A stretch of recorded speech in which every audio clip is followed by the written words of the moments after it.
ఇంతకు ముందు చెప్పుకున్నాం కదా, బీజేపీ పార్టీకి అధ్యక్షుడిని ఎన్నుకోవాలంటే కింద ఉన్న కార్యకర్తను కూడా అడిగితే మంచిది. వాళ్ళే కదా పార్టీకి ప్రాణం. వాళ్ళు చెప్పినట్టు వింటే పార్టీకు తిరుగు ఉండదన్నట్టు చెప్పిండు రాజాసింగ్. కానీ రాజాసింగ్ మాటలేం పట్టించుకోకుండా పార్టీ పెద్దలు రామచంద్రరావును అధ్యక్షుడిని చేసింది. ఇంకే ఉన్నది, నాకు కాకుండా కార్యకర్తల అభిప్రాయం తెలుసుకోకుండా కొత్త అధ్యక్షుడిని పెడతారా అన్నట్టు కోపానికి వచ్చిండు. అందుకోసం అయ్యా మీ పార్టీకి దండం, మీకు దండం అని ఒక లవ్ లెటర్ ఇచ్చి వెళ్తున్నాం. జై శ్రీరామ్. అరే అంత పెద్ద మాట అంటివేందే రాజాసింగ్ అన్న. బీజేపీ పార్టీని కన్న తల్లి తీరుగా ప్రేమించే నువ్వు పార్టీల నుంచి పోయి ఇంకే పార్టీల షేరికైతవే? షేరినా నువ్వు ఉండగలుగుతావానే? పార్టీ ఆఫీసుకే రాజీనామా లెటర్ ను లవ్ లెటర్ తీరుగా ఇచ్చినవంటే నీకు బాగానే కోపం వచ్చినట్టున్నది. ఏమైందో జర కుద్దుగా చెప్పు.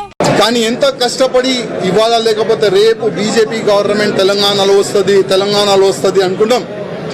కానీ దురదృష్టం ఏంటంటే తెలంగాణలో బీజేపీ రావద్దు అనేవాళ్ళు చాలా జమ అయిపోయినారు పెద్దోళ్ళు.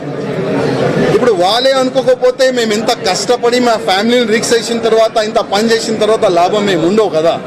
ఇన్నరా, మా కుటుంబాలను వదిలిపెట్టి ఎన్నో త్యాగాలు చేసి పార్టీ కోసం పనిచేసినాం. తెలంగాణలో బీజేపీ ప్రభుత్వం రావాలని కోరుకున్నాం. కానీ కొంతమంది తెలంగాణలో బీజేపీ ప్రభుత్వం రావద్దని కోరుకునేటోళ్ళు ఒక్కటైండ్రు. వాళ్ళకే ఢిల్లీ పెద్దలు పెత్తనం ఇచ్చిండ్రు. ఇక అసొంటప్పుడు మా త్యాగాలకు, మా ఆరాటాలకు ఇల్వ ఎక్కడున్నదన్నట్టు చెప్తున్నాడు రాజాసింగ్ అన్న.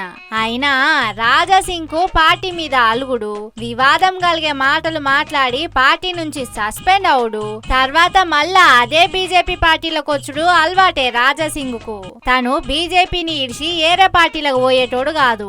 హిందూ మతం, గోరక్షణ, గణేష్ ఉత్సవాలు అనేటి వదిలిపెట్టి కామన్ రాజకీయాలు చేసేటోడు కాదు. కాబట్టి ఇట్లా రాజీనామా చేయంగానే అట్లా పార్టీ యాక్సెప్ట్ కూడా చేయది. ఏదో కోపం కొద్దీ అట్లా చేసిండు గాని బీజేపీని వదిలిపెట్టేటోడు కాదని అంటున్నారు రాజాసింగ్ గురించి బాగా తెలిసినోళ్ళు. సరే, ఆ ముచ్చట అటుంచితే ఎంతో మంది పెద్ద పెద్ద లీడర్లు అధ్యక్షుని కావాలని తన్లాడిండ్రు. పార్టీ పగ్గాలు ఇస్తే వాళ్లకు ఉన్న ఇల్వ ఇంకింత పెరుగుతుందా అనుకున్నారు.